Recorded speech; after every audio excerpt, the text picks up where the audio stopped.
this is a problem. I don't know if it happened on earlier versions of DaVinci Resolve as well, but I'm pretty sure maybe it didn't. So I'm not entirely sure. So let me show you. So I have all these titles here for the next animation or animated titles toolkit I'm building. There's like 35 right now. And what happens is that if you want to save these title, I had some effects right here on that were added from the edit page, right? Like this drop shadow or just an emboss effect that I added to some of them as well. And the reason for that is that way you can just drag and drop these and edit everything from the edit page without you needing to go inside Fusion. Now, what the problem is here is that, let's say this one has the drop shadow effect added. If you save these into your media pool right here, or the media bins, we have this one right here. This is the one that we just saved. If we drag and drop these back onto the timeline, none of the settings are saved anymore, in the sense of like, not the important ones, but ones that are useful for just knowing which one you're working with. Like here, the text just got renamed and the color got changed. And it's going to be a really annoying part of the process if you had to rename these every time you drag and drop these into a timeline and wanted to add a certain specific title to a project. So we have this effect right here, which got saved when I dropped these into the media bin. And the same thing happens with the power bins, because here in the power bins, we can save these text just like that as well. And it will be saved. And then you just add it into your timeline again. And the same thing happens again. So let me just backtrack a little bit. So what was the things that I tested? One of them was that I created a compound clip and then I drag and drop this compound clip into the media pool right here. And that actually did save the name and the values and the color of the clip that I had set it up to be. So this could be just a little bug.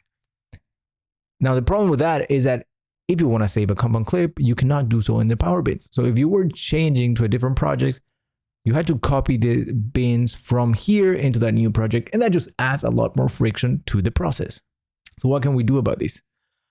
Well, the idea that I got is a little bit complicated and just adds a lot more work for me. But I'm here in the business of saving you time and making your life easier, right? So that's what I'm doing right now. What I'm doing here is I'm basically creating a new set of controls here for whatever fusion effects that we added right here, so that you don't need to have this one here anymore. And then I can save these as actual normal title effects here that you can drag and drop from the title screens right here. The same way you can preview the titles right here in the media bin, you can do so in the text or the title sections here in your effects tab. But that was the workaround that I'm finding right now. Now, let me just quickly interrupt this video to let you know that you should definitely check out the SUALVI bundle with over 1,000 tools and elements for DaVinci Resolve. Check it out at bundle.sualvi.com. All right, let's continue. So this video is for those of you that maybe think of creating a macro for themselves someday and you run into this issue. So let me show you how to add these controls right here. For these to work, we need to do a couple of things. First of all, let's find these and let's do it with this one right here. So we're gonna open these title in Fusion. And here we have the title, and it has all the animations and the modifiers all in itself, right? Okay, so how do we add the controls for the drop shadow? First of all, we need to add a drop shadow node. And you can do these or add these before your keyframe stretcher or after. It doesn't really matter that much in this case. But what we need to do is have these same controls into this template right here. Since we cannot really manually add a page by right-clicking right here, we're just going to use the default user page that it allows us to use. And if you have a little bit of code understanding or knowledge, you can do that later on or edit the actual .settings files and then just change the name of that if you want to do that. But if you leave it as user, it's fine as well. We cannot just change it from here, unfortunately. Okay, so the first step is to identify what we want to add or change. In this case, we're going to add a shadow strength, which is a normal slider. The same thing goes for all of them. And then the color ones have their own controls as well. So let me show you real quick how we do this. First, we're going to right click and go to edit controls. Now here in edit controls, we're going to search for or just type shadow strength. Okay, then we're gonna leave these at number, go to input control, and then we're gonna go to slider control. Here we have shadow strength default at 0.5. So we're gonna do that at 0.5 as well right here. And the range, we can leave these to 0 to 1 because that's what the range of this one works like. It would be cool if we were able to right click right here and change the name of these page right here, but we cannot. But it will be added right here once I click OK.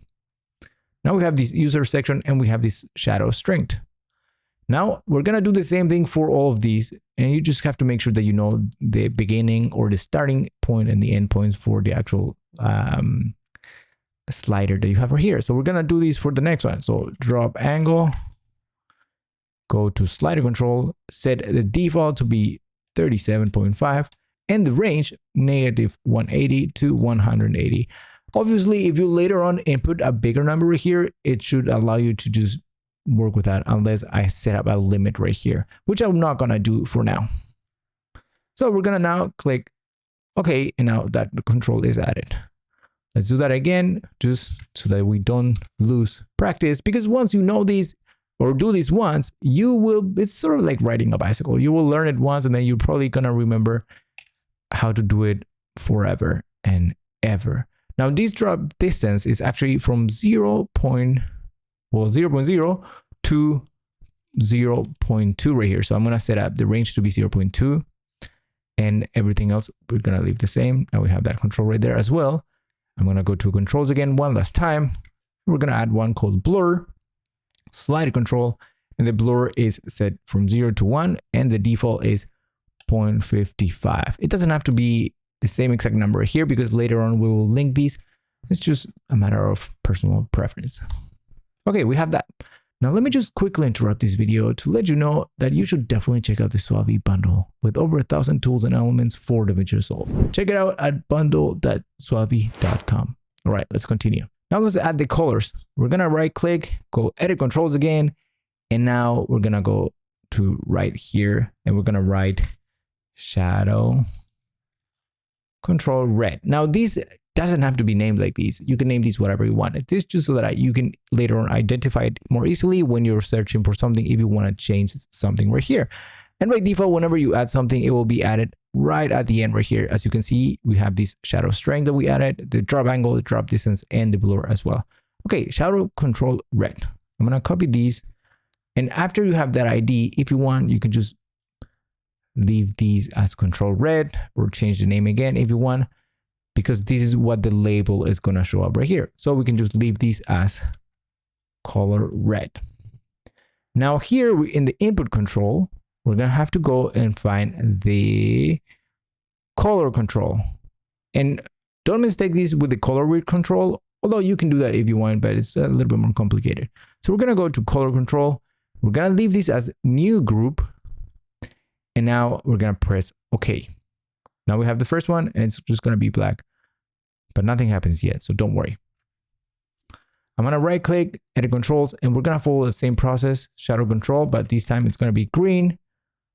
And I'm going to leave the name to be color or green or color green. And I am going to go and change. And now we're going to find that same control that we used, color control. But here in the group, we're going to make sure to set up to the same one that was created. In this case, will be 11. So the red one was set to 11. If you're not sure, all you have to do is find the red right here and go all the way down. And that will show up as 11 right here. So I'm going to have to reset these. Otherwise, it's going to edit the control that we just selected. And this going to have to be green. And I'm going to set this up to be color green. All right, we're going to leave these to be at 11, and now the ID should be green right here, and then everything else stays the same. Now we have the green right here. Now we're going to do this once more for the blue. So we're going to name this blue. And then I'm going to set this to be color blue. Whoops, there it goes. Find the color right here, color control, and set these to be in the same group. And now we're going to set these to be blue. Now when we press OK, all of these are going to be linked So they work together to create whatever RGB color combination you want to have. Now, let me just quickly interrupt this video to let you know that you should definitely check out the SUALVI bundle with over 1,000 tools and elements for DaVinci Resolve. Check it out at bundle.sualvi.com. All right, let's continue. All right, we've added all the controls. Now, what's next step? Now we need to link everything from the drop shadow. Oh, one thing I forgot. We need to add a control for the blending mode to activate or deactivate if we don't want this to have a drop shadow. Otherwise, we'll have to come in here into Fusion again and then edit from there. So we're going to right click, edit controls again, and we're going to create an activate drop shadow control. Just like that. Now, when I press tab, it's going to change there. We're going to go here and make sure to create a checkbox control. Set the default to 0, so it's deactivated by default. Or if you want it to be activated by default, set it to 1. Now we're going to press OK, and now we're going to have this activate drop shadow control right here. Now we can jump into the next step, which is linking everything to this one right here. Now, if you had input the same name that these ones right here had, then there's not going to be a big of a problem. But in this case, I think I didn't actually use the same exact names. If I press edit controls right here, you can see we have, this one is called shadow color red, right? This one is called shadow color red right here. But if I right click and set expression through here, and now this one is called, well, it actually has the same ID, so it's not that big of a deal. But if you were to have a different ID name in this case, then you have to manually connect each of them by doing right click expression and then drag and drop these right here. One thing I like to do a lot of times when I just do these to make these a little bit faster is I just write these equal icon. What is it? What do you call this symbol? Equals or result. Yeah, whatever. Just use the symbol, right? And then you can just double tap. Well, just once. Tap, tap, tap, tap, tap. When you do that, it automatically creates the expression box. I think I did not have that shadow drop angle here with the same name ID. So if I click here, you see it's called drop angle and not shadow angle like in this case. So that's why you have to make sure to name it with the same ID, or just make sure to just go the manual route, or just to be sure. If you're not completely sure, just do these and connect each thing manually, which is not that big of a deal right now because we don't have that many controls. But if you were to have a ton of controls, then these can get a little bit messy and a little bit complicated and tired, because if you miss something, then you might end up with like loss in the whole mess of expressions that you have to connect right here. Okay, now we have this last one right here. So we're gonna right click and go to settings, just normal click here, change these to an expression, and we can connect these to the activate drop shadow control. If I press activate drop shadow right here, we can see we have the drop shadow activated right now.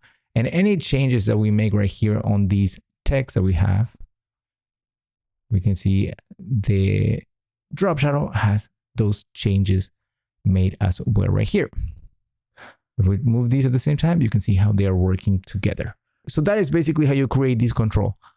Now you can actually just select all of these, right click settings, and then save as, and then you just save these as a normal text or .settings file that then you can just drop into a DRFX file and then jump. And then after that, you just install these and you will see these in your effects tab in the titles section, as long as you've input the folder layout and structure correctly. I do have another video on how to create DRFX files and stuff like that, I think. So make sure to search the channel if you're not sure. All right. Now, one thing that you might encounter when you do this, though, is that you might freak out a little bit sometimes because it might disappear, or these right here will basically not have any. It will just show up these text tab right here. And if you clicked, nothing would happen. It would just be sort of like bugged out. I'm not sure why that happened earlier, but it happened a couple of times. I'm not able to replicate these right now, luckily, but I'm letting you know because that is something that can happen. And if it does happen, I don't want you to freak out and be like, oh, what am I going to do now, right? Okay, I'm gonna delete these media right here. So let's try these actually by doing these. I'm gonna put these right here. And I'm gonna drop these same ones to see if I can make the bug show up if I do these. No, it's actually working perfectly right now. So don't forget about it, but just be aware of that. That could happen. And the solution for that is to simply hold Alt, duplicate your text right here, and it should reopen all the text right here that you have. And if you go all the way to users, you have all the shadow values that you can modify right here from the edit page. So yeah, now I have to go and do these for all of the different, like 30 more titles. And this took like a bit longer to explain, but if I get into the flow, I can probably do these a lot faster. So that is it for this video. I just thought I wanted to share these with all of you because I think some of you might find these a little bit useful. Not all of you, some of you don't really care about creating or saving their own macros. And that's totally fine. I'm not entirely sure how many people are going to watch the video all the way through this point because it's a little bit of, not technical, but it's not like a fun video of like, oh, super cool effect, right? But if you watch the video all the way through until this point, make sure to leave a rocket comment so that I can know that you've watched this video all the way through. Now, before you leave, make sure to check out the SUALVI bundle with over 1,000 tools and elements that I've built to make your DaVinci Resolve workflow a lot better.